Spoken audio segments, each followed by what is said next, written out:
French and Friends, WCGO. It is my great pleasure to introduce Steve Hagerty, the 21st Mayor of Evanston. He joins us here on a Hagerty Huddle. How are you, sir? I'm good. Thanks for having me. We threw you a curveball, and they threw me one, too. I'm so spiffed up today. They tell me that I walked in and said, we're going to be on camera today. Oh, great. I dressed up for it. So, no, it's good to have you. I know you're busy, very busy. Part-time job, isn't it? Yeah, that's what they say. No. Look, just really getting things going now. Let's get started here. A lot of business that has been done, and still a lot of business to be done. But one of the bigger things, the approval of the 831 Emerson. Can you tell us a little bit about it? There's some really multifaceted components to this. Sure. Yeah. A week ago Monday, the City Council approved the development at 831 Emerson, which is pretty close to Northwestern University. It's on the edge of downtown, on the north side of downtown, right at Benson and Emerson. And, there's two really big positives for the community about 831. One, it's really going to help strengthen our tax base. Yeah. Okay. Yeah, there are going to be 242 units that go into this building. I believe it's 9, if I remember right. Yeah, it's 9 stories. U-shape. And that will increase our tax base on that property a good $900,000. Wow.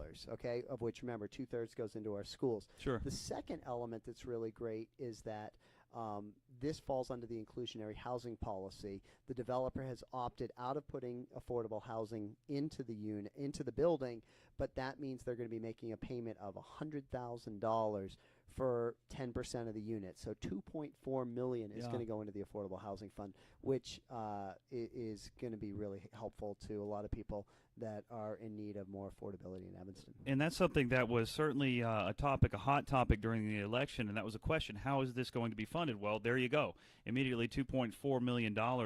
I've seen a lot of cool plans in the city of Evanston, beautiful buildings, and it seems as if this city, maybe more than many others, although I think more and more American cities are becoming even more progressive and creative. I know there's one other concession that was made for 831, which was there was some concern about, how much space is there on the sidewalk between the building, and the developer was apparently quite willing to go back to the drawing board and make some concessions to make everybody happy so that this project could pass.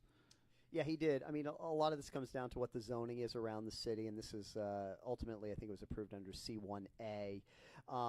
And some people's concern about C1A is it'll drop a building right down to the sidewalk. Right. Okay, and that creates a valley effect, and nobody wants that. And there are a couple places in Evanston where we can look and sort of see that. And so we're trying to get away from that. The developer did move it back. I mean, there were certainly some aldermen that wanted it moved back further. But ultimately, again, the council approved this on a 7-2 vote. Just as a citizen, do you find it curious or just part of the process and very necessary that there can be all of this minutia before something goes on? I mean, I'll read something in the paper. Why are they worried about this, that? But I guess I get it. You have to hear everybody's opinion on these things. I think you do. I mean, I think, again, we've all been elected, right? Hopefully people have elected folks that represent their values and can properly weigh those. But that's not the end of it. Voting isn't the end of it, right? We need to have a very open process, and that's what a democracy is, and people can come up, and we always have public comment at each of the meetings. But yeah, you hear a variety of statements made by the public. Some I agree with, some I don't. Yeah. I mean, that's unique to every person on the council, I suppose. Well, let's talk about civic engagement. I know that's something that we've talked about before, that you're very interested in making sure that we can grow a very passionate voter base and engaged citizen. What are some of the ideas that you have to make sure that more people are taking that step out there to get their voice heard? Right. So, I mean, the last time I was on the show, we were just getting ready to do the Hagerty Huddle. That's right. Over at World of Beers, where we were going to have the opportunity to talk about Fountain Square and all the development that's going there. I was amazed, Daniel. I walked in there were over 40 people at that, frequenting a place that frankly is losing business because of the project that's going on, but really engaged about what's going to happen. We had another one this past Monday. It was called Civic Bites. And Bagel Art. It was at Bagel Art, Vince Doyle's place that he started, a terrific entrepreneur. And there must have been over 15 people at 8 a.m. on a Monday morning that showed up that wanted to talk about things. So we're going to continue to do this. We're going to put it all under the title of either a Hagerty Huddle or a civic something, civic beers, civic bites, civic coffee, Yeah. and invite people to come out. And we'll do this I envision probably every 2 months or so as a way to keep the dialogue going, because what happens, I think, too often is during election cycle, people pay attention and they go to coffees and they learn about candidates, and then everybody goes back to living their life. Yeah. And in Evanston, I think people do care, but they need to have a venue or an outlet for that, and we're trying to create that. Well, we invite people. Keep an eye on stevehagerty.com, and then, of course, the mayor's website. Very easy to find. Civic Bites. You will be out there again. I think you're doing that once a month or so. You're going to try to. It's not set in stone, but you'll be doing more public Q&A kind of sessions. Okay, Evanston, very into sustainability, the environment. You were out front and center kind of speaking against Donald Trump and the Paris Climate Accord and saying, Evanston's going to stick with our plan, and you intend to do that. What does this mean going forward for Evanston? Yeah, I mean, I wanted to, when that statement that I came out with was reaffirming all the great things that we're doing, right, for the environment here. And again, that same council meeting where 831 Emerson passed, the city council unanimously passed on the consent agenda the electric aggregation contract, basically allowing our city manager to negotiate for renewable energy. And that means everybody in Evanston will have renewable energy unless they opt out. So generally speaking, about 2/3, 70% of the folks will have renewable energy. That is the key thing that we're doing on our climate action plan to reduce our carbon footprint. Which is really important, right? Because greenhouse gases scientifically are bad for the world, and what can we do from where we stand? And so the people of Evanston have spoken, and so I think that's the second really good thing that's happened environmentally, and probably most importantly for climate action, and the other one being that Isabella Woods victory a month ago. Tell me a bit about that. So the Isabella Woods one was interesting. That was where a developer basically wanted to come in and take down 50 or more trees right near the Canal Shores golf course, right on Isabella and near the tracks. Had a way to do that through Linden and Wilmette, but didn't like it because he could only do 2 lots that way. Ended up suing Wilmette. Went on for like 7 years, lost, and then came up with the idea, well, man, I think I can go through Evanston and get the 4 lots. There was concern that the Metropolitan Water Reclamation District might approve it. Residents in Evanston, environmentalists gathered together. The city council passed unanimously a resolution saying we don't support this. And we felt very fortunate that Deborah Shore and all the other commissioners unanimously agreed with Metropolitan Water that no, we're not going to allow this. So it's a small victory. Again, electric aggregation does a lot more community-wide for us. But it's nice that in the last 6 weeks we had 2 nice statements on the environment here in Evanston. The city of Evanston very much at the forefront of sustainability, being good stewards of the environment. I know a lot of the sustainability information is available publicly. You're publishing that on the city websites for people to see. You just got back from Canada, I believe. Tell me about that. This was regarding the St. Lawrence Seaway. So basically, I guess this is an organization that was created about 15 years ago of all the mayors around the Great Lakes. So that's Canadian mayors as well as American mayors. And there were at least 60, I think there were at least 60 or maybe more that were at this conference in Montreal. And the focus, again, is really on the environment, Daniel, and what we can do to make sure that we are restoring and protecting the Great Lakes. A lot of people don't realize the Great Lakes produce water that supports 50 million people, Canadians and Americans. I mean, it is vitally important that we have clean water.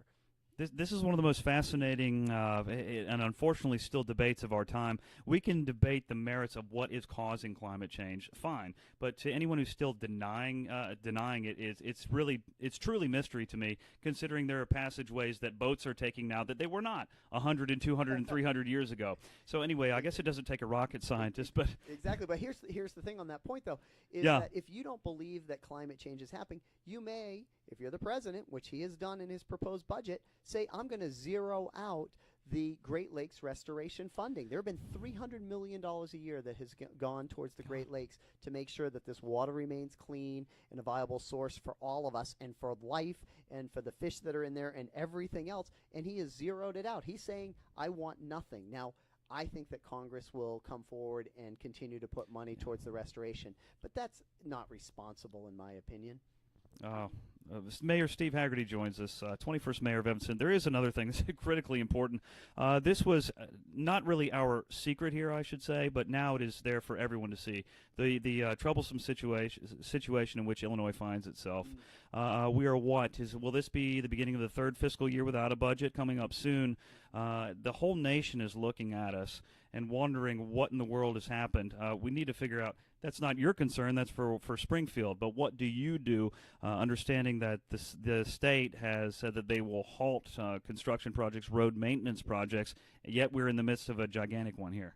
Yeah, we have two concerns, right? One is the fact that we have federally funded projects, Sheridan Road and Chicago Avenue being the biggest one that's going on right now, that if a budget doesn't pass or they don't pass an amendment, that funding is going to stop. Meaning those projects will stop on July 1st. We've already received a letter to the contractor saying start to do that from the state. That is incredibly irresponsible. And now it's road projects, not just in Evanston, but around the state that are being, put on the hook while, our legislators and the governor decide what to do. The second thing that's really troublesome to me and lots of other mayors here is this push to try to put a property cap tax on home rule communities like Evanston. And so I recognize that things are bad, and many people do in Springfield, and that we need to have a state budget and that there are going to have to be some sacrifices. But don't lay that on the backs of municipalities by eliminating their ability to continue to generate revenue when they need it to pay for vital services that the residents of these communities want. Yeah, a question that was posed to me just by someone on the street, just another parent. I was hanging out with some kids. And they said, why doesn't Susan Mendoza just stop sending checks to state legislators? I mean, I know that's very, it sounds very elementary, but it seems like it might be worth a shot. Just as a message. I don't even care if it's policy or not. But at this point, I mean, I don't know. When's the last time you and your wife sat down and said, you know what, we just won't have a budget this year. Let's maybe not next year. Right. It's one of the more frustrating things I've ever seen in my life. Okay, we got to do something fast here because we're running out of time. Water fountain closures, I believe there were 10 or 11 throughout Evanston where lead was detected. What's the plan for that? Yeah, so the plan for that is obviously to keep those off, right? and to make sure that we replace them. So the city manager and the city staff are working with a replacement plan. The big thing I'd say there, Daniel, is that this is not unique to Evanston. Okay, these are older fountains. These older fountains have lead pipes in the fountain, so it's not lead in our water supply that is constantly checked. We have we have very safe water here in Evanston to drink, but it is just these fountains. We've taken them off line, and we will be bringing new fountains on once we can procure the new fountains. Other things, let's see, James Park, we're looking at just shy of $1 million for restoration and renovation there, baseball and soccer. Yeah, nice investment in our youth here. It's going to be on the north side towards Oakton Avenue, but the baseball diamond's all going to be redone, as well as a soccer field, and it's just nice to see us investing again in the youth in this community. A lot of families live here because of our parks, and we need to keep upgrading them. It was a pretty remarkable storm we had just almost a week ago now. I guess it was a week ago now. The microburst, everything cleaned up now? Everything's cleaned up. The public works crew did in the parks department here did an amazing job. Okay. What else? You know what? Maybe next time we can talk about this. I was really impressed to see the Northwestern, the home that they have erected. They'll break it down, enter it in a competition. This is full solar power, and I think of people like Elon Musk who are really driving that industry, and to see the innovation. I think Evanston residents are probably going to be more apt to accept this kind of lifestyle than many of our maybe some other residents.